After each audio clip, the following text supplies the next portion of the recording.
90% of startups fail long-term. But here's what almost nobody tells you. Most of them didn't fail because of a bad idea. They failed because of bad math, bad timing, and bad habits that nobody warned them about. If you've ever thought about starting a business and you're scared of becoming another statistic, stay with me for the next 10 minutes, because I'm going to show you exactly why businesses die, what the real numbers say, and how you can build something that actually survives past year one.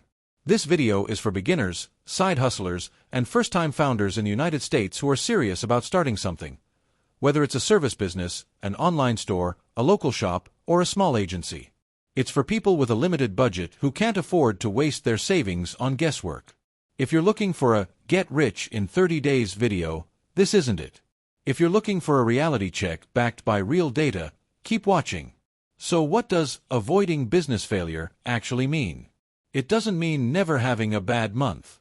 Every business has bad months. It means building your business in a way where one bad month, one slow season, or one mistake doesn't wipe you out completely.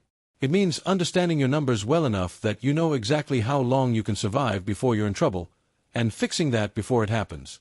Businesses don't usually die overnight. They bleed slowly, and the owner just doesn't notice until it's too late. Let's talk data, because this is where most business advice online falls apart. It's all opinion, no numbers. According to recent data from March 2024 to March 2025, 22.1% of new private sector businesses in the U.S. fail within their first year. That number climbs fast. The percentage of businesses closing rises to 48.6% after 5 years, and after 10 years, roughly 65.3% are no longer operating.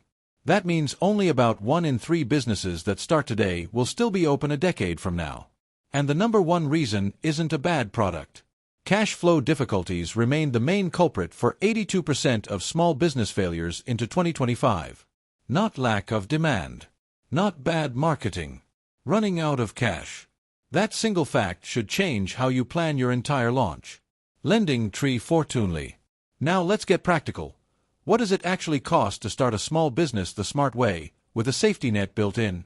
Here's a minimum realistic budget for a lean, low-risk startup in the U.S. Equipment and basic tools, $300 to $1,500. Business license and registration, $50 to $500, depending on your state and structure. Initial inventory or raw materials, $200 to $2,000, only if your business is product-based. Space or rent, $0 if home-based, $500 to $1,500 a month if you need a physical location. Website and basic CRM setup, $200 to $800 for a simple, functional setup. Initial marketing budget, $200 to $1,000. Miscellaneous and emergency buffer, $300 to $1,000. Total minimum investment, roughly $1,250 to $6,800, depending heavily on whether you go service-based, home-based, or need a physical location. Let's break down where that money actually goes. Your license and registration cost isn't optional. Operating without proper registration exposes you to fines and blocks you from opening a business bank account, which you need to separate your personal and business money. That separation alone prevents a huge number of accounting disasters. Your equipment budget should only cover what you need to deliver your first 10 customers, not what you imagine you'll need at scale. Buying for a size you haven't reached yet is one of the fastest ways to drain your starting capital.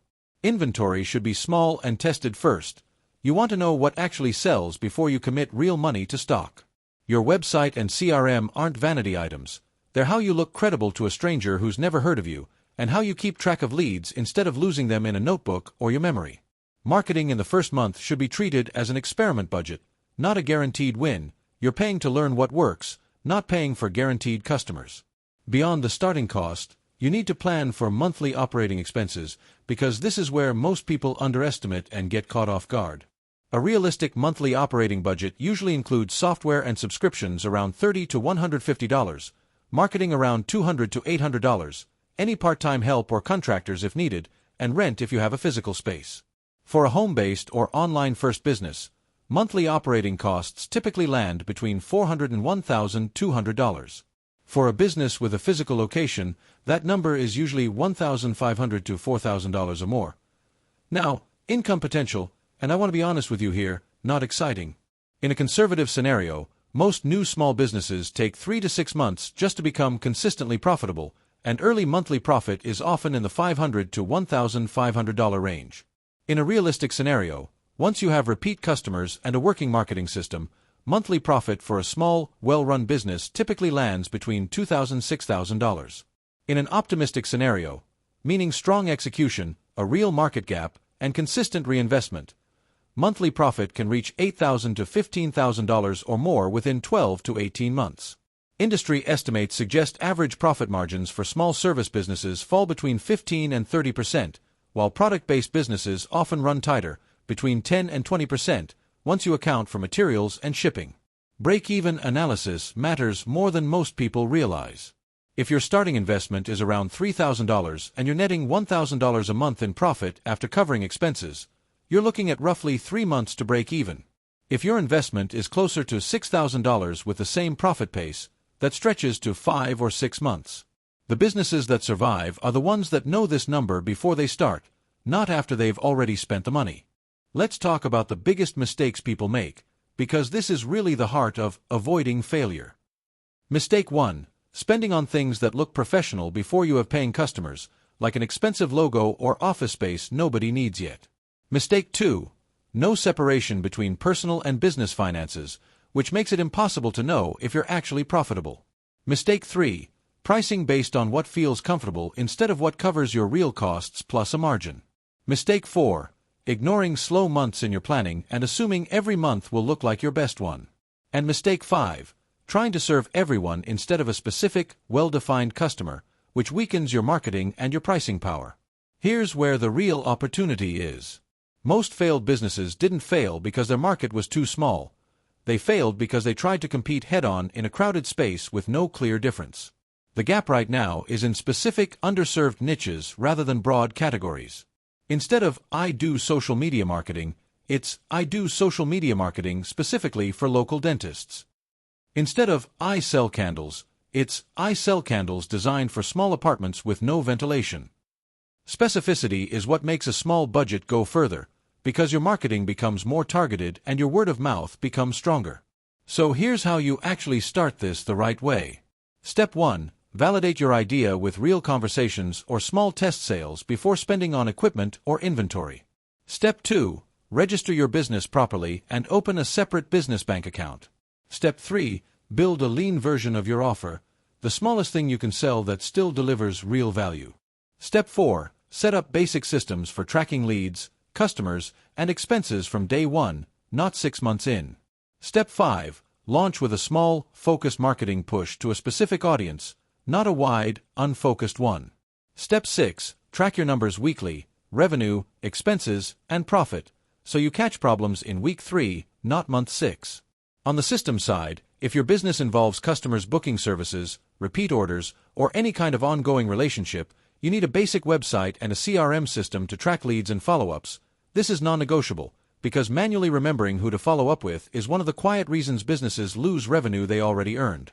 This is exactly the kind of setup SoftAngle specializes in: building simple, functional websites, CRMs, and booking systems for small businesses that don't want to overspend on something over-engineered. If you want this handled properly instead of guessing your way through it, you can book a free consultation with SoftAngles, and the link is in the description below. For marketing, your online approach should focus on 1 or 2 platforms where your specific customer actually spends time, not 5 platforms done poorly.